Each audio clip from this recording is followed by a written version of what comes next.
Hongera kwa hiki ambacho umekipata. Ushindi huu wa mabao 3 kwa 2 kutinga fainali unamaanisha nini kwa upande wako? Ni furaha kubwa, tumeweza kusogea hatua nyingine tena kwenda kwenye fainali ya FA Cup, lakini hilo ndio kubwa. Tumemaliza mechi salama, sasa tunaenda kujipanga kwa ajili ya mechi ya ligi.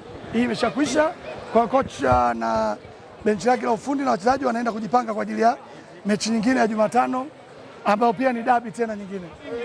Kwa namna ambavyo mambo yalikuwa yanaenda, meitarajia hiki ambacho kimetokea kwa siku ya leo? Mechi ikishakuwa dabi lazima iwe ngumu namna hii, lakini hatukutegemea kuwa na idadi kubwa ya magoli namna hii. Tunafunga, tunarudi half time, wanarudisha kitu, tunafunga tena, wanarudisha, tunakuwa tuko mchezaji mmoja down, tumepungua. Kwa hiyo tumepambana na wachezaji wametoa kwa asilimia kubwa mpaka dakika ya mwisho na tumeweza kupata goli la 3 na hatimaye sisi ndio Mwenyezi Mungu alituandikia leo.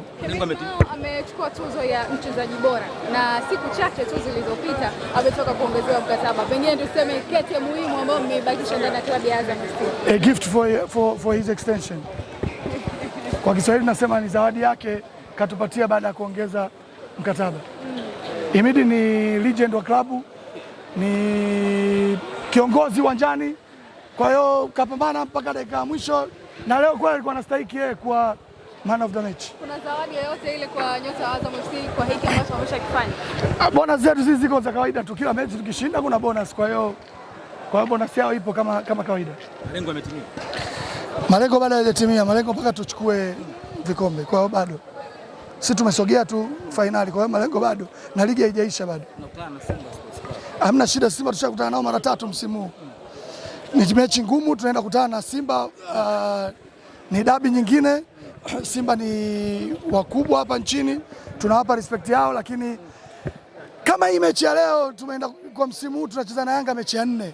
Kwa hiyo ukiwa unacheza mechi nyingi za namna hiyo, mshindo kama umeona kama leo. Kwa hiyo hao wanakuja. Kwa hiyo ugeni tukicheza kesho kutwa labda na Mashujaa hapa na Pamba, kwa msimu mmoja tunacheza mechi 2 tu. Sasa hizi tunacheza mechi nyingi. Simba msimu huu tushacheza mechi 3. Tunaenda kucheza nao tena mechi nyingine ya 4. Kwa hiyo mechi itaenda kuwa ngumu kwa sababu Simba nao wakubwa wako vizuri, kutoka dirisha dogo wamefanya usajili mzuri na usajili wao umeclick.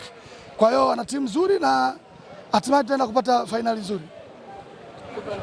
Asante sana.